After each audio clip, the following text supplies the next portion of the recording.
Students, आज मैं बात करने वाली हूँ रेशियो एनालिसिस के प्रिकॉशंस के बारे में।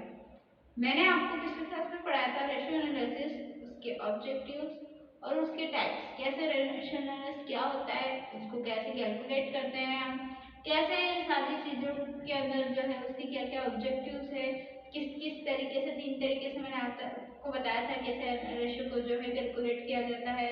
सिंपल रेशियो और जो परसेंटेज रेशो होता है वो कैसे कैलकुलेट होता है। तो ये सारी चीज़ें जो मैं जो है आपके साथ में पिछली क्लास में डिस्कस कर चुकी हूँ। आज हम पढ़ेंगे रेशो एनालिसिस के बारे में, उसके कुछ प्रिकॉशंस मतलब कि कुछ सावधानियाँ। जब हम रेशो एनालिसिस को कैलकुलेशन करते हैं या उसको कैलकुलेट करने की बारी आती है तो क्या क्या सावधानियाँ जो है वो हमें बरतनी चाहिए, क्या क्या प्रिकॉशंस जो है हमें रखने चाहिए जिसके थ्रू रेशियो एनालिसिस क्या हो सके, अच्छे से कैलकुलेट हो सके। तो आज मैं आपको उसके बारे में कुछ डिस्कस या कुछ प्रिकॉशंस बताने वाली हूँ। फर्स्ट ऑफ ऑल प्रिकॉशंस के अंदर आता है नेचर ऑफ डाटा। उसके डाटा का नेचर कैसा है। नेचर मतलब कि उसका जो नेचर है, उसके जो उसकी संवेदना है वो कैसी है, उसका डाटा जो हमने लिया है वो कैसा है, क्या वो अप एंड डाउन में है, क्या वो नेगेटिव डाटा है या पॉजिटिव डाटा है। इसको पहले एनालाइज करना, उसका पहले पूरा जो है विश्लेषण तैयार करना, उसके बाद ही हम अनुपात जो है उसको कैलकुलेट कर सकते हैं, उसके बाद ही हम रेशियो को क्या कर सकते हैं, कैलकुलेट कर सकते हैं। तो first thing is ratio of data, nature of data मतलब कि जो डाटा दिया है उसका नेचर कैसा है पहले वो पता करना। Second is time lag between communication. अब जो कम्युनिकेशन दो लोगों के बीच में हुआ है, दो पार्टनर्स के बीच हुआ है, जो भी दो लोग हैं कस्टमर एंड डीलर्स के बीच में, जो दो लोगों के बीच में अगर मान लो बातचीत हुई है, कम्युनिकेशन हुई है, तो उसका टाइम कैसा है, मतलब कि सही टाइम पर सही अनुपातों को बांट देना चाहिए। ऐसा ना हो कि आपने अनुपात का डिसाइड जो है अभी करके रखा पर रेशियो जो है उसको कैलकुलेट करने में और उसको फिर उसका हिस्सा देने में क्या हो सके, ज्यादा देर हो सके, और फिर वो ज्यादा देर हो जाती है तो इससे क्या होते हैं, मतभेद शुरू हो जाते हैं। तो इसलिए टाइम का भी ज्यादा अच्छे से सावधानी बरतनी चाहिए, टाइम का भी पूरा ध्यान रखना पड़ता है कि कितने टाइम में ये चीजें जो है वो कैलकुलेट करके हम दे सकते हैं। Third one is method of presentation. हमारा प्रेजेंट करने का कौन सी मेथड हम यूज करते हैं, हमारा तरीका क्या है प्रेजेंट करने का, कैसे हम वो चीजों को दूसरों तक बता सकते हैं, क्या क्या चीजें जो है वो हम बता सकते हैं। तो ये होता है मेथड ऑफ प्रेजेंटेशन, मतलब हमारे प्रेजेंट करने का तरीका क्या है, हम कैसे उन लोगों को हमारा अनुपात जो हमने कैलकुलेट किया, जो हमने रेशियो जो कैलकुलेट किया वो कैसे हम उन तक बता सकते हैं कि कैसे हमने ये कैलकुलेट करके बताया है आपको।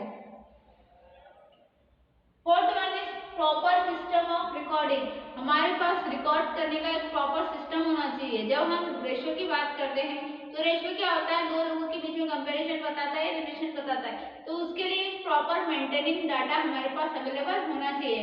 कहीं ऐसा नहीं कि उसमें दूसरा डाटा जो है वो हम कर दे ऐड और फिर क्या हो सके उसमें जब हम दूसरा डाटा डाल देते हैं तो इससे क्या होएगा कि जब दूसरा डाटा डालेंगे तो उससे हमारा जो ओरिजिनल डाटा है वो खत्म हो जाएगा या गायब हो जाएगा, जिससे क्या हो सकते हैं आगे जाके मतभेद हो सकते हैं कि नहीं तुमने तो मेरे सामने जो है वो बेईमानी की है, दोनों आपस में क्या कर लेंगे, झगड़ा कर लेंगे। तो इसलिए हमेशा जो उसका डाटा रहता है वो एनालाइज करके अच्छे से प्रॉपर तरीके से रिकॉर्ड करके रखना चाहिए, जिससे क्या हो सके आसानी से हम रेशियो को कैलकुलेट और रिकॉर्ड करके रख सकते हैं। Fifth one is attention in changing in price level. जब प्राइस लेवल में कुछ चेंजेस होते हैं तो उसमें भी सावधानी आपको अटेंड करना चाहिए, उसकी तरफ भी आपका नजरिया होना चाहिए कि कैसे प्राइस लेवल जो है चेंज हो गया, पहले प्राइस क्या था अभी प्राइस क्या है, रेट ऑफ जनरेट कैसे हो रहे हैं। तो ये सारी चीजों का आपको पहले से ध्यान रखना चाहिए। मान लो आपका जो रेट है वो मार्केट में इंक्रीज या डिक्रीज हो रहा है तो आपको फिर उस हिसाब से रेशियो को कैलकुलेट करना पड़ेगा। तो ये सारी चीजें जो है वो सावधानियां जो है ये आपको बरतनी चाहिए। जब आप रेशियो की बात करते हैं तो उसको कैलकुलेशन की बात करते हैं तो आप दो लोगों के बीच में जब डिफरेंस या रिलेशन या कंपैरिजन करते हैं तो उसके बीच में क्या होता है, जब प्रिकॉशन जो जो सावधानियां आपको बरतनी चाहिए वो थी ये कि क्या क्या सावधानियां आपको बरतनी चाहिए, कैसे आप रेशियो को क्या कर सकते हैं, कैलकुलेट कर सकते हैं, कैसे क्या चीजों को आप एनालाइज कर सकते हैं। तो ये थे प्रिकॉशंस उसके किसके, रेशियो एनालिसिस को कि रेशो एनालिसिस को जब आप कैलकुलेट करते हैं तो आप कैसे कैलकुलेट उसको करते हैं। अब आता है क्लासिफिकेशन। क्लासिफिकेशन मतलब उसको कैलकुलेट करने का तरीका हो सकता है। तो फर्स्ट है लिक्विड कैलकुलेशन, मतलब कि लिक्विड असेट्स का कैलकुलेशन। जो लिक्विड असेट्स होती है उसको आप लिक्विड रेशो को कैसे कैलकुलेट कर सकते हैं। लिक्विड रेशो मतलब कि अभी का जो लिक्विड है, मतलब कि जो इजीली चेंजेस हो जाते हैं, तो वो वाले लिक्विड असेट्स को हम कैसे कैलकुलेट कर सकते हैं। तो उसको हम कैसे कैलकुलेट करेंगे रेशो में कि हमारे जो करंट रेशो है लिक्विड रेशो का, जो करंट रेशो है उसको एनालाइज करने के लिए हमारी जो करंट एसेट्स है upon current liability, current ratio को कैलकुलेट करने का या लिक्विड रेशो को कैलकुलेट करने का एक ही तरीका है कि जो भी करंट एसेट्स है उसके अपॉन में क्या लिख दो, करंट लायबिलिटी लिख दो। जो टोटल करंट एसेट्स है उसके अमाउंट अपॉन में डिवाइड बाय करंट लायबिलिटी, उन दोनों को डिवाइड करोगे तो आपका क्या आ जाएगा, करंट रेशो जनरेट हो जाएगा। करंट रेशो या लिक्विड रेशो जनरेट हो जाएगा, आपको पता चल जाएगा।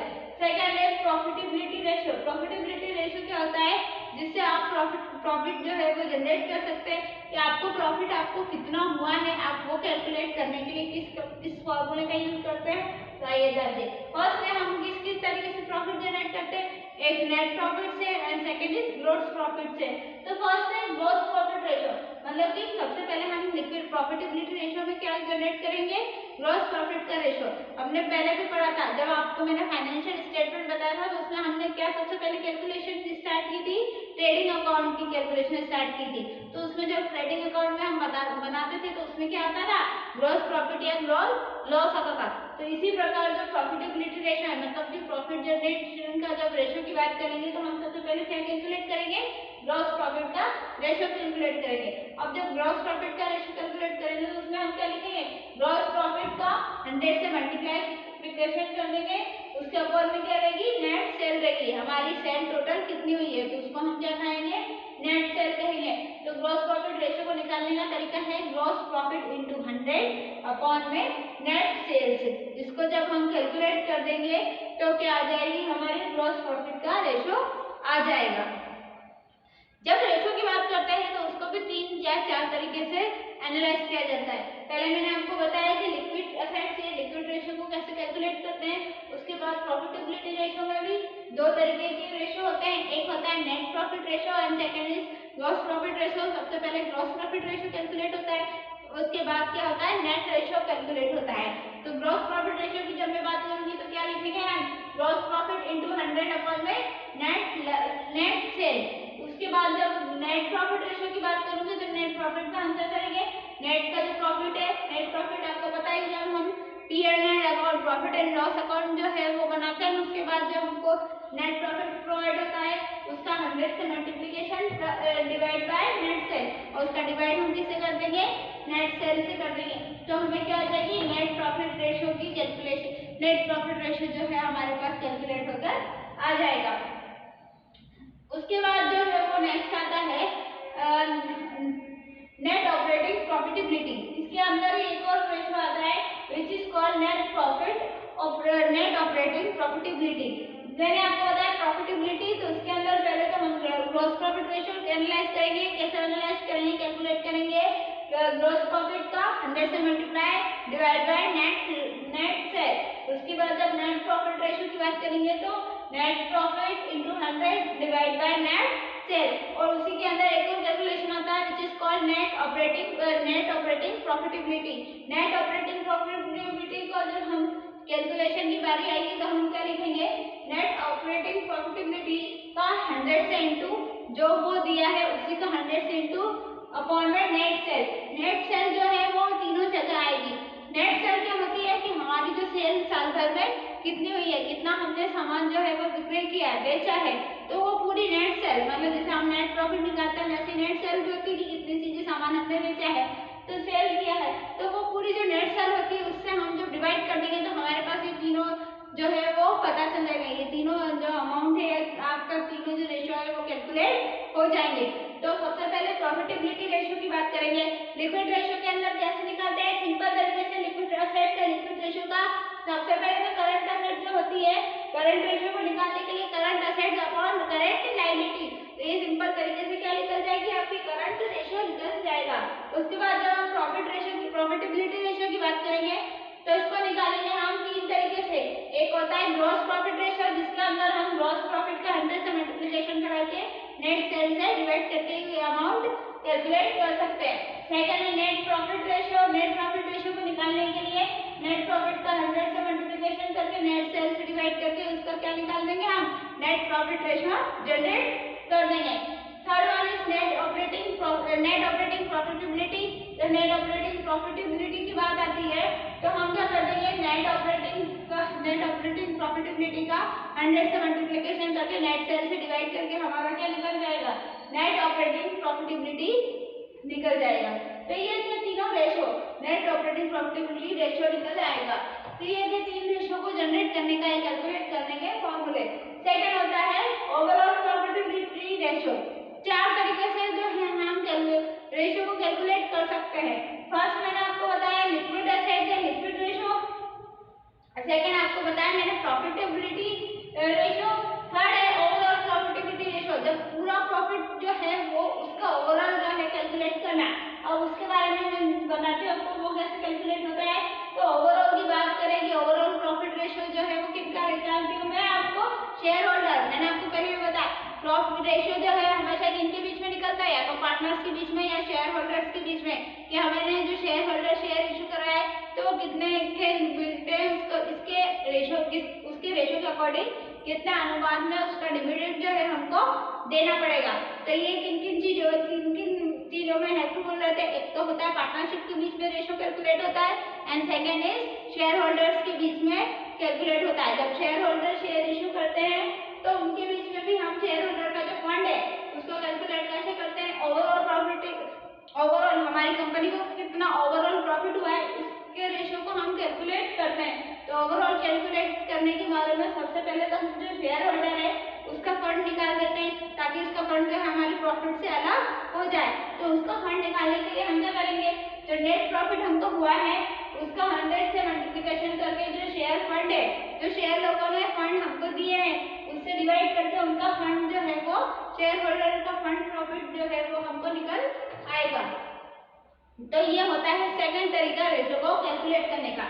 जब बात आती है किसी पार्टनर की या शेयर होल्डर्स की, तो शेयर होल्डर्स का या पार्टनर्स का प्रॉफिट जो है या उनका डिविडेंड, शेयर होल्डर को क्या देते हैं, हम डिविडेंड देते हैं, और पार्टनर्स के बीच में क्या बढ़ता है, प्रॉफिट बढ़ता है। तो जब आप प्रॉफिट या शेयर होल्डर की बात करेंगे तो जब कभी भी शेयर होल्डर के बीच में क्या बढ़ता है, जब शेयर होल्डर अपना फंड्स से प्रॉफिट जनरेट करते हैं लेते हैं तो उनके बीच में जब हम उनको कैलकुलेट करके उनका हिस्सा या डिविडेंड जो है उनको देते हैं तो वो कैसे देते हैं, नेट प्रॉफिट, हमें नेट का जितना प्रॉफिट हुआ है उसका 100 से मल्टीप्लिकेशन कर देना, और फिर साथ ही साथ नेट शेयर जो है और शेयर फंड जो है उनने जितने फंड आपको इकट्ठा करके दिए थे उस फंड का डिवाइड कर देना। तो हमें क्या निकल आएगा, शेयर फंड रेशियो निकल आएगा। तो ये दो तरीके मैंने आपको बताए कैसे जो है, तीन तरीके आपको बताए कैसे जो है वो रेशियो कैलकुलेट करते हैं। Next and last is turnover ratio. जब हम किसी कंपनी का टर्नओवर लेते हैं, टर्नओवर मतलब कि बंद करने की बारी आती है या एंड करने की बारी आती है, टर्न करने की बारी आती है, तो टर्नओवर रेशियो को कैसे कैलकुलेट किया जाता है, स्टॉक टर्नओवर रेशियो, स्टॉक का टर्नओवर रेशियो, स्टॉक मतलब बंद करने की बारी। जब मैं आपको कहूँ कि टर्नओवर मतलब कि या तो वो एंड कर रहा है या फिर साल का एंड कर रहा है या फिर वो पूरे तरीके से बिजनेस का एंड कर रहा है। तो जब बिजनेस का एंड या आप ईयर का एंड के उसमें कैलकुलेशन करते हैं तो उसमें सबसे पहले स्टॉक का टर्नओवर रेशियो मतलब कि सबसे पहले जो माल हमने भरा था उसका स्टॉक जो जिसको हम माल कहेंगे या गुड्स कहेंगे उसका रेशियो जनरेट करना कि हमने कितने का माल लाए थे, कितना माल बिक गया है और कितना माल हमारे उसमें बिजनेस में जो है वो बचा है। तो सबसे पहले हम उसको कैलकुलेट करेंगे। तो उसको कैसे कैलकुलेट करेंगे, कॉस्ट ऑफ गुड सेल, कितनी कॉस्ट का गुड जो है हमने सेल किया upon divided by average stock of inventory, हमारी इन्वेंट्री हमारे बिजनेस में कितना एवरेज स्टॉक बचा है, उन दोनों को डिवाइड करेंगे तो हमारा स्टॉक टर्नओवर रेशियो जो है कैलकुलेट होकर आ जाएगा। कॉस्ट ऑफ गुड सेल, कितनी कॉस्ट पर हमने गुड्स या माल को बेचा है, अपॉन में एवरेज स्टॉक ऑफ इन्वेंट्री, मतलब डिवाइड हम किससे करेंगे कि हमारी एवरेज स्टॉक जो है वो कितने की है हमारी इन्वेंट्री में, तो उसको डिवाइड करने का क्या आ जाएगा, स्टॉक टर्नओवर रेशियो आ जाएगा। तो स्टॉक टर्नओवर रेशियो को दो टाइप से डिवाइड कर सकते हैं, कैलकुलेट करते हैं, सॉरी। फर्स्ट है स्टॉक टर्नओवर रेशियो को goods of cost of goods sale upon, मैंने आपको ये बताया average of stock of inventory, एक तो ये तरीका हुआ। सेकंड है जब हम सेकंडली उसको बात करेंगे तो सेकंड तरीका होता है opening stock plus closing stock. Opening stock plus closing stock, दो स्टॉक है तो इन दोनों को डिवाइड किससे कर देंगे, 2 से कर देंगे। ओपनिंग स्टॉक और क्लोजिंग स्टॉक जो है वो दो स्टॉक है तो उसको डिवाइड कर देंगे हम 2 से, तो हमारा क्या आ जाएगा, टर्नओवर रेशियो जो है वो स्टॉक टर्नओवर रेशियो जो है वो कैलकुलेट होकर आ जाएगा। तो ये थे उनको कैलकुलेट करने के या उनके प्रिकॉशन कि हमें जब रेशियो की प्रिपरेशन करते हैं या उनको तैयार करते हैं तो कौन कौन सी सावधानियां बरतनी चाहिए। सबसे पहले तो उसका समय सही होना चाहिए, उसका नेचर डाटा का सही होना चाहिए, उसके बाद उनमें ज़्यादा देर या ज़्यादा टाइम नहीं लगना चाहिए, उनकी जो बताने का तरीका है, प्रेजेंटेशन करने का तरीका है, हमारी मेथड जो है बताने की कि इतना इतना प्रॉफिट तुम लोगों को हुआ है, तो वो सारा प्रेजेंट करने का तरीका जो है वो सही होना चाहिए।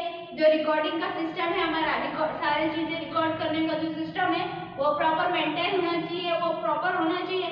ऐसा नहीं कि हम जो जहाँ पर रिकॉर्ड कर रहे हैं तो वो जो डाटा जो है वो अवेलेबल ही ना हो बाद में, तो फिर क्या होता है आगे जाके झगड़े शुरू हो जाते हैं पार्टनर्स या शेयर होल्डर्स के बीच में।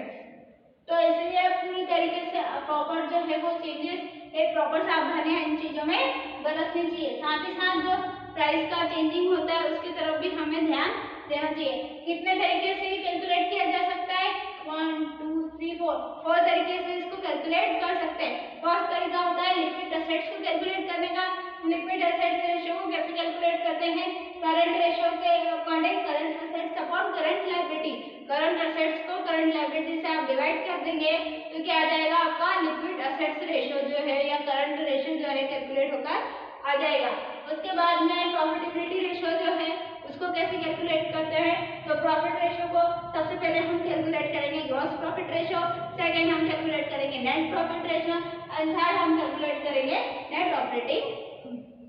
Net operating profitability ratio. Gross profit ratio की जब हम बात करेंगे तो ग्रॉस प्रॉफिट का 100 से मल्टीप्लाई करके नेट सेल से डिवाइड करके ग्रॉस प्रॉफिट रेशियो जब है आ जाएगा। सेकंड है net profit ratio. Net profit ratio की जब हम बात करेंगे तो नेट प्रॉफिट का 100 से मल्टीप्लिकेशन करके नेट सेल्स को जो है वो डिवाइड करके नेट प्रॉफिट रेशियो जो है वो आ जाएगा। थर्ड है net operating ratio. Net operating ratio जो है वो कैसे कैलकुलेट होगा, नेट ऑपरेटिंग प्रॉफिटेबिलिटी को 100 से मल्टीप्लिकेशन करके नेट सेल से डिवाइड करके जो है वो भी अमाउंट आ जाएगा। सेकंड है ओवरऑल प्रॉफिट रेशियो। पूरा ओवरऑल जो प्रॉफिट हुआ उसका रेशियो या उसको हम कैसे कैलकुलेट करते हैं, तो शेयर होल्डर को देने के लिए हमें क्या निकालना पड़ता है, पूरा प्रॉफिट रेशियो जो है वो कैलकुलेट करके निकालना पड़ता है। तो उसको हम कैसे निकालेंगे, नेट प्रॉफिट का 100 से मल्टीप्लिकेशन करके शेयर होल्डर के जो फंड है उससे डिवाइड करके जो है शेयर होल्ड फंड रेशियो जो है वो प्रॉफिट रेशियो जो है उसका जनरेट हो जाएगा। Third one is turnover ratio. जब हम बिजनेस को एंड करने की बात करते हैं या जो हमारा प्रॉफिट है उसको मंथ के या ईयर के लास्ट में हम कैलकुलेट करने की बात करते हैं तो उसे हम कैसे कैलकुलेट करेंगे, ये मोस्ट जनरली जब हम बिजनेस एंड करते हैं तभी ये चीज़ें जो है कैलकुलेट की जाती है। जब हम बंद करने वाले होते हैं हमारी मर्जी से इन किसी बिजनेस को तो ये चीज़ें जो है हम कैलकुलेट करते हैं। तो टर्नओवर रेशियो कैसे कैलकुलेट करते हैं, कॉस्ट ऑफ गुड सेल्स का एवरेज स्टॉक ऑफ इन्वेंट्री, हमारा जो कॉस्ट जितने माल जो बिका है और जितने माल बचा है उससे उसको डिवाइड कर दो तो क्या आ जाएगा, स्टॉक टर्नओवर रेशियो जो है वो आ जाएगा। या फिर इसको दूसरा तरीका एक और होता है कि ओपनिंग स्टॉक, हमारे ओपनिंग में जो स्टॉक रखा था और क्लोजिंग स्टॉक जो हमारा क्लोजिंग में स्टॉक बचा है उन दोनों को आपस में प्लस कर दीजिए, जोड़ दीजिए और ये दो अलग अलग स्टॉक है तो इसको डिवाइड कैसे कर दो, 2 से कर दो कि ये दो स्टॉक है तो इसलिए इसको कैसे डिवाइड करेंगे, हम 2 से करेंगे तो हमारा क्या जाएगा, टर्नओवर रेशियो जो है वो जनरेट होकर आ जाएगा। तो ये था रेशियो एनालिसिस और रेशियो एनालिसिस के अंदर मैंने आपको बता दिया रेशियो क्या होता है, रेशियो के ऑब्जेक्टिव्स क्या होते हैं, उसके टाइप्स है, कितने तरीके से रेशियो को जो है कैलकुलेट किया जा सकता है, साथ ही साथ रेशो में कौन कौन से, जब हम रेशो कैलकुलेट करते हैं कौन कौन सी सावधानी आपको बरतनी चाहिए, उसके साथ में कितने तरीके से रेशो को कैलकुलेट किया जा सकता है, रेशो किनके बीच में होता है, पार्टनर्स के बीच में भी कैलकुलेट हो सकता है, साथ ही साथ जो है वो शेयर होल्डर्स के उसमें भी हम कैलकुलेट करके उनको डिविडेंड जो है प्रोवाइड करते हैं। तो ये था पूरा रेशो एनालिसिस का, मैंने आपको पूरा डिस्क्रिप्शन में जो है वो डिस्क्राइब कर दिया है। नेक्स्ट क्लास में मैं आपको बताऊंगी fund flow ratio, fund flow statement कैसे जनरेट होता है, फंड फ्लो स्टेटमेंट में क्या क्या चीजें हैं वो ऐड होती है, साथ ही साथ फंड फ्लो स्टेटमेंट कैसे कैलकुलेट होता है। तो इसी के साथ में आज का ये जो लेक्चर है वो जो है वो एंड होता है। अब मैं नेक्स्ट क्लास में आपको पढ़ाऊंगी फंड फ्लो स्टेटमेंट। तब तक के लिए goodbye and take care.